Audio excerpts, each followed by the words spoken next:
Welcome back. You are here for day 2 of the 3-day crash course to unlocking your full potential, and I'm so excited to have you back. So now that you have an idea of what the end result looks like, which is those questions you answered in day 1 in the clarity exercise, you can now reverse engineer and get a little bit more specific by setting goals that would allow you to get to the end result.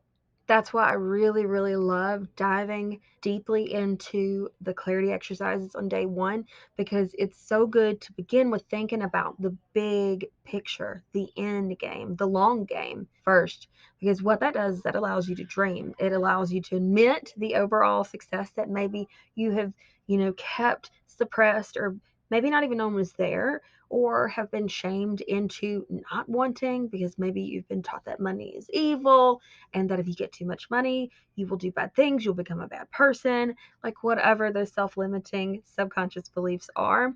It allows you to say, you know what, get out of the way, Buster. I want to actually be honest about what I want out of life, which in turn just really allows you to get excited about breaking this vision up into what I call just more bite-sized and digestible pieces. That's really what your goals are. Now, I'm using money as an example because, well, in order to have a nice life, in order to buy the things you desire, in order to travel, in order to do all these big things, you're probably going to need some money. So, whenever we think about income, let's just say $100,000. If that's your desired annual income, let's take it a step further and say annual income on autopilot, or more passively. What does that look like? Like, do you actually know what those numbers look like? Okay, $100,000 in sales. Okay, well, what does that actually look like monthly? What does that look like weekly? What does that look like daily? The more bite size you try to make these numbers and these goals, the more your brain can comprehend how to actually take the first step in order to make that. And did you know that $100,000 a year is only $274 a day? I rounded up. It was like 243.8 or maybe 9 something. I don't know. But $274 a day. Now, if you were to sit down and start to dissect that a little bit further, and let's say that you have some digital art that you could sell on Etsy, that's one stream of income. Maybe you have a little course that you can sell for, let's say, $50, and you get 2 sales a month, that's $100. And then maybe you have like a YouTube where you do tutorials and teaching people how to create Canva art, and by doing so, you actually have another stream of income. So by doing this, you're now able to see that if you were to have 3 streams of income, that you got to the point you're going to have to do the legwork and the grunt work. Nothing is free and nothing is overnight success. But if you can think about it in those terms, well, that's 3 streams of income that if you can just get them each to $100 a month, you have now surpassed your 100K a year goal. And this is pretty much passively. The only thing you have to do with something like Etsy is keep the designs up to date. You want to keep adding to your designs, maybe like a design a day. That's not going to take you long. YouTube, you're going to have to record and keep some fresh tutorials up, but like in the grand scheme of things, it's passive, right? So how do we do that? How do we actually set these goals? Like in the spiritual world, you have so many different methods.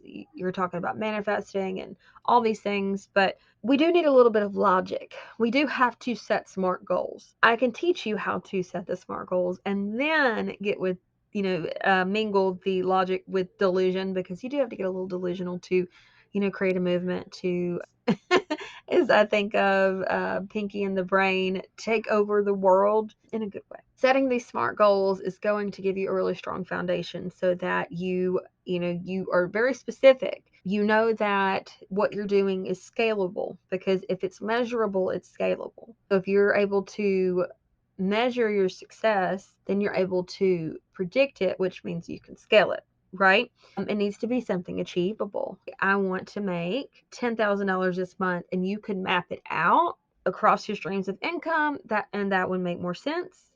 Okay. But if you just go in and say, I'm going to start this, and overnight or within 6 months, I'll have 100K, you have to be more specific, and it has to be measurable. Or your brain logically, because we have to see some logic, to be able to believe it's possible, to be able to remain consistent, right? Your brain has to be able to break it up. Okay? A lot of us just tend to talk about the things we desire and we say, oh, it's a goal, but we never put pen to paper. We never actually map it out. We don't form a strategy. And if we try to like put so much pressure into one little box, the box will combust. So we have to get really clear on the roadmap to get there. Things are going to happen that were not expected, and it will work out more beautiful than you could ever imagine, but you still need a plan. Relevant and time bound. Let's be real, you do need to have an idea of how long you want it to take to get you there. And it's good to go maybe like by month or by quarter, but just set realistic goals and then amaze yourself whenever you do the unbelievable. Regardless of what you do, form a game plan today. Your game plan could be as small as, let's say you want to start a restaurant. Bad example, but it's just something that I would not know how to do. So, this is a really big task and it seems very overwhelming. But what I could do for my game plan today would be to take a step in the direction and just do some research on how to start the freaking restaurant. That's my game plan for today. And then maybe my game plan for tomorrow is take the research I did and get, more clarity around what my state's laws are for the research I did yesterday. Just one step in the right direction. That's how these go from the small win and the small digestible chunks to like the whole feast and the big moments and the big celebrations is just by forming a game plan today, sticking with it, and then show up tomorrow and do the same thing. When you set smart goals, take inspired action, and you form a strategy that you won't bail on, meaning it's something you can keep up with, it's realistic for you. It's something that you can do every day so that you build the momentum, so that you create a compound effect. That's when you're ready to use the laws of the universe to speed up your results. Laws of the universe. Do a little research. It's wicked cool. It has changed my life. Once you learn the laws of the universe and you learn how to manifest in conjunction with your goal setting, it is so cool. It's almost as if you collapse the timeline and all of these crazy things start happening and coming together. The laws of the universe are wicked cool. I'm just going to leave it at that. So, with that being said, come back for day 3. I'm really excited. I'm really excited for what's coming for you. I'm so excited that you've gotten clarity. I'm so excited that you're taking the right steps forward and that you're creating small, bite-sized goals that will build on each other so that you can get to those big goals. I'm just so freaking proud of you, man or woman. I'll see you tomorrow for day 3.